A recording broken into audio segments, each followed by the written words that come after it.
Montessori began in Decatur in 1994. It was housed at Durfee for 4 years. Then it moved to the Garfield location in South Shores, and it was there 5 years before I came. I took over 17 years ago, and it was the first time a trained Montessorian had led the program. We saw the growth of the program after that time, and it's expanded to the current 700 students that we have today with a staff of 100. It's currently called Montessori Academy for Peace. It was voted on by students, as were the school colors, the school mascots. Peace really describes the work that we do at Montessori. I have 2 girls. One is a 5th grader and the other one is a 2nd grader. Hi, friend. I'm not originally from here. I'm originally from Kentucky. Upon coming to Decatur is where I learned about Montessori and Maria Montessori's philosophy, catering to the child. I like it for my kids. I believe if Montessori was offered to me as a child, I think my learning would have been different. If you went to traditional school, you might be used to seeing a whole class get the same lesson at the same time. That's not the case in Montessori. It's not traditional. You're not going to get the same things as a traditional school setting. It's more hands-on. Just the children in the classroom who are ready for that lesson that day, let's say it's angle measurement, get invited to the angle measurement lesson. And maybe there's another group of kids that are ready for parts of a circle.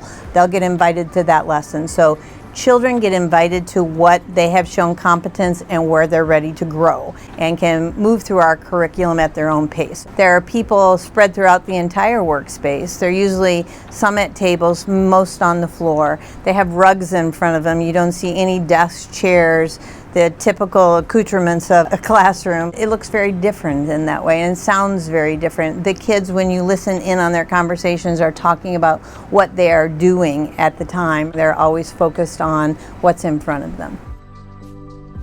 The environment has changed because of, one, the size, but also we've added laundries and kitchenettes. The kids could wash their own clothes, wash their work rugs, bake when they're studying other cultures. The different parts of Montessori, there's language, there's cultural, there's practical life. Who would have known that practical life would have been a big part of learning? But that's when they do pouring, that's when they do grasping, sweeping. It just gives them, when they're doing their Montessori research, the ability to follow through and do practical life extensions of their work and not just be limited to paper pencil.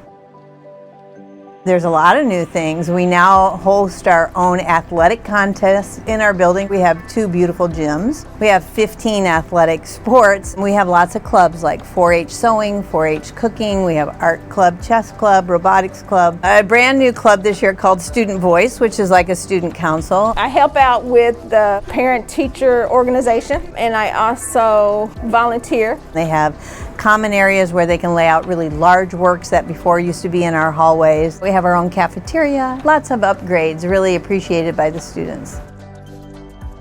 I would say one of the unique qualities of Montessori is the additional training every teacher gets. Every teacher gets the equivalent of a master's in Montessori that is just germane to the Montessori philosophy and the execution of that, and how to talk to children and how to relate.